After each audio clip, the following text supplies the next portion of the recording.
বাঙালি যুবতীর রহস্যজনক মৃত্যু। শোকের ছায়া চুচুড়া মুম্বাইয়ের এক বাঙালি যুবতীর রহস্যজনক মৃত্যুকে কেন্দ্র করে চাঞ্চল্য ছড়িয়েছে হুগলির চুচুড়া এলাকায়। মৃত যুবতী সঙ্গীতা চক্রবর্তী, বয়স প্রায় 30 বছর। চুচুড়া পৌরসভার কারবালা মোড় এলাকার বাসিন্দা ও পেশায় একজন সঙ্গীত শিল্পী ছিলেন। সঙ্গীতা মুম্বাইয়ের বানারি এলাকার একটি যোগাশ্রমে থাকতেন। গতকাল পরিবারের কাছে দুর্ঘটনার খবর আসে। এরপরই তার বাবা দিলীপ চক্রবর্তী মুম্বাই রওনা দেন। জানা গেছে, মানরির একটি খাট থেকে সঙ্গীতার নিথর দেহ উদ্ধার করে পুলিশ। এই ঘটনাকে ঘিরে ধোঁয়াশা তৈরি হয়েছে। কিভাবে মৃত্যু ঘটেছে তা এখনো স্পষ্ট নয়। পরিবারের সদস্য ও স্থানীয়রা মৃত্যুকে ঘিরে সন্দেহ প্রকাশ করেছেন। সঙ্গীতার মৃত্যুর খবর পৌঁছাতেই শোকের ছায়া নেমে এসেছে গোটা চুচুড়া এলাকায়। প্রতিবেশীরা জানান, সঙ্গীতা ছোটবেলা থেকেই অত্যন্ত মেধাবী ও সঙ্গীত প্রেমী ছিলেন।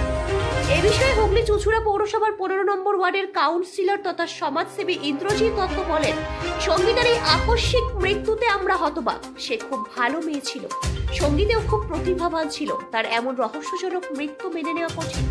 আমরা প্রশাসনের কাছে দ্রুত ও নিরপেক্ষ তদন্তের দাবি জানাচ্ছি। পুলিশ ইতিমধ্যে তদন্ত শুরু করেছে। ময়নাতদন্তের রিপোর্টের পরই মৃত্যুর প্রকৃত কারণ জানা যাবে বলে জানা গেছে। ব্যুরো রিপোর্ট, আমার বাংলা নিউজ। আমাদের এলাকারই একদম বাচ্চা মেয়ে, আমাদের দিলীপ চক্রবর্তী, তার মেয়ে, একই মেয়ে, খুব প্যাথেটিক। কালকে দিয়েই একটা সন্ধ্যের পর থেকেই আমাদের এলাকার সবাই একটু এই ব্যাপারে শোকাহত। মেয়েটি বাইরেই থাকতো, বম্বেতে গেছিলো, একটা যোগা আশ্রমে নাকি ছিলেন। সেই মেয়েটি গতকাল সন্ধ্যেবেলায় খবর আসে তার বন্ধুদের মাধ্যমে তার পরিবারের কাছে, যে মেয়েটি ওখানের বম্বের কোনো একটা ড্যামে আর কি পড়ে যায়। সেই অবস্থা বাড়ির লোকও সব জানে। বাবা রাত্রেবেলাতেই রওনা হয় এবং ওর ওই রিলেটিভরা বম্বেতে আছে, ওর এক রিলেটিভ, তার মাধ্যমেই সকালবেলায় খবর আসে। সে লোকাল থানার প্রশাসনের মাধ্যমে ড্যামের কাছে যায় এবং ড্যাম থেকে নাকি বডিও পাওয়া গেছে ড্যামে পড়ে। খুবই আর কি প্যাথেটিক।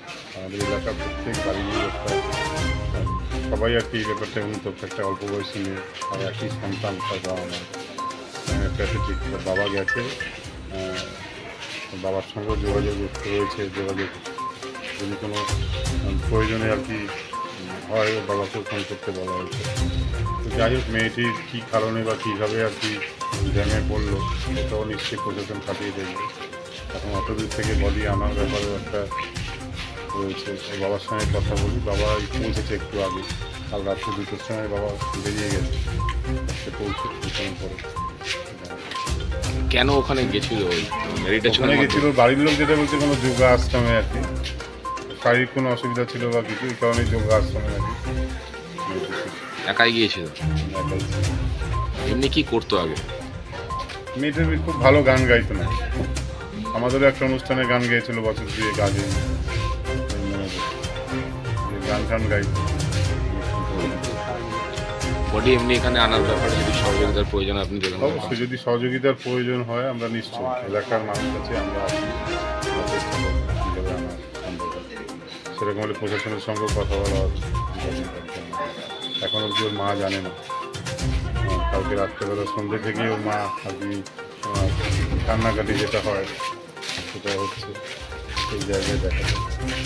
এমনি অন্য কোনো সন্দেহ হচ্ছে? এক তো মহারাষ্ট্র, মানে বর্তমানে যা চলছে বাঙালি, সেটা এখন অবধি তো বলতে পারছি না যে কী কারণ হলো, কী ঘটনায় এই ঘটনা ঘটলো। এটা না সম্পূর্ণ জিনিসটা বলা আমার মনে হয় না ঠিক হবে। চাইছেন ওখানকার পুলিশ প্রশাসন তদন্ত করুক?